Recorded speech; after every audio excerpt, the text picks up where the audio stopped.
નમસ્કાર દર્શક મિત્રો, ગુજરાત સત્યવાર્તા ન્યૂઝમાં તમારું હાર્દિક સ્વાગત છે।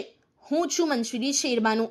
ડભોઈ તાલુકામાંથી પસાર થતી ઢાઢર નદીના કાંઠા વિસ્તારના ગામોમાં દર વર્ષની જેમ આ વર્ષે પણ પૂરના કારણે ભારે તરાજી સર્જાઈ છે।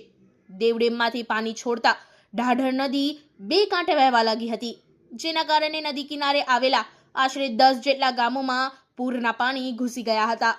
પાણી ઓસર્યા બાદ હવે ખેતરોમાં સર્જાયેલી તારાજીનું દ્રશ્ય સામે આવ્યું છે, જેમાં ખેડૂતોનો આશરે 500 થી 600 વીઘામાં ઊભો પાક તબાહ થઈ ગયો છે।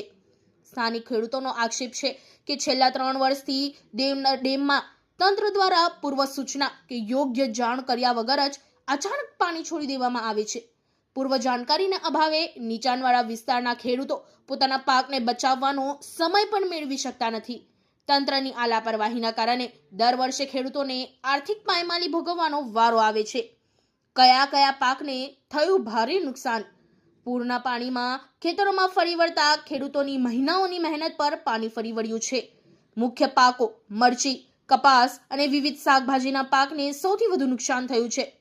ખેતરોમાં પાણી ભરાઈ રહેવાના કારણે ઊભો પાક સંપૂર્ણપણે કોહવાઈ ગયો છે અને ધોવાઈ ગયો છે।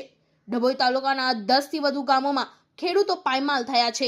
ગોજાલી, કરાલીપુરા, ઢોલાર, કડોદરા, અટલાદરા, વાયકપુરા, ભીલાપુરા, અંબાવ બંને અસર જોવા મળી હતી। હાલ ખેતરોમાંથી પાણી ઉતરી ગયા છે, પરંતુ ખેડૂતોના હાથમાં માત્ર નિરાશા જ બચી છે। આર્થિક સંકટમાં મુકાયેલા ગ્રામજનો અને ખેડૂતોની સરકાર પાસે માંગ છે કે સરકાર દ્વારા તાત્કાલિકના ધોરણે તારાજી સર્જાયેલા તમામ 10 ગામોના ખેતરોને સ્પેશિયલ સર્વેની કામગીરી હાથ ધરવામાં આવે અને નિષ્ફળ ગયેલા પાકનું યોગ્ય અને વહેલામાં વહેલી તકે વળતર ચૂકવવામાં આવે। Bureau report, Fazal Razak Khatri.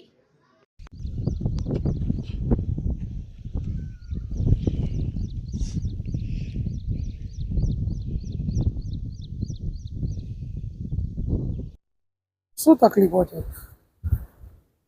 તકલીફો છેલ્લા આપણે ડભોઈ તાલુકામાં છેલ્લા 2 દિવસથી બહુ ભારે વરસાદ થવાથી ખેતીના પાકને બહુ નુકસાન થયું છે। પૂર થવાથી, નદી પૂર થવાથી કયો કયો પાક છે? પાક મરચી છે, કપાસ છે, બીજા અન્ય શાકભાજી છે। કેટલા વીઘામાં થયું હશે? આશરે 500 થી 600 વીઘામાં નુકસાન છે અમારા ગામમાં। કયા કારણ શું એનું? એનું કારણ આ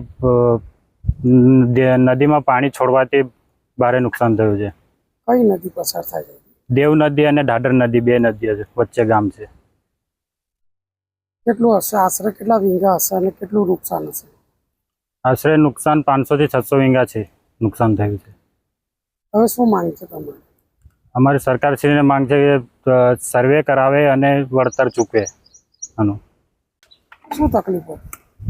તકલીફો આ છે, હવે દેવ નદીમાંથી પાણી છોડે છે ડેમવાળા, વધારે છોડ દે છે નદીના આપણે કિનારા પર ખેતર છે અમારે। કયો કયો પાક છે અને કઈ નદી પસાર થઈ રહી છે? આપણે ઢાઢર નદી ને દેવ નદી। કેટલા વીઘામાં નુકસાન? 500 થી 600 વીઘા સુધી નુકસાન છે। કયો કયો પાક હતો? મરચી છે, કપાસ છે, શાકભાજી છે। તો તમારી માંગ શું હતી?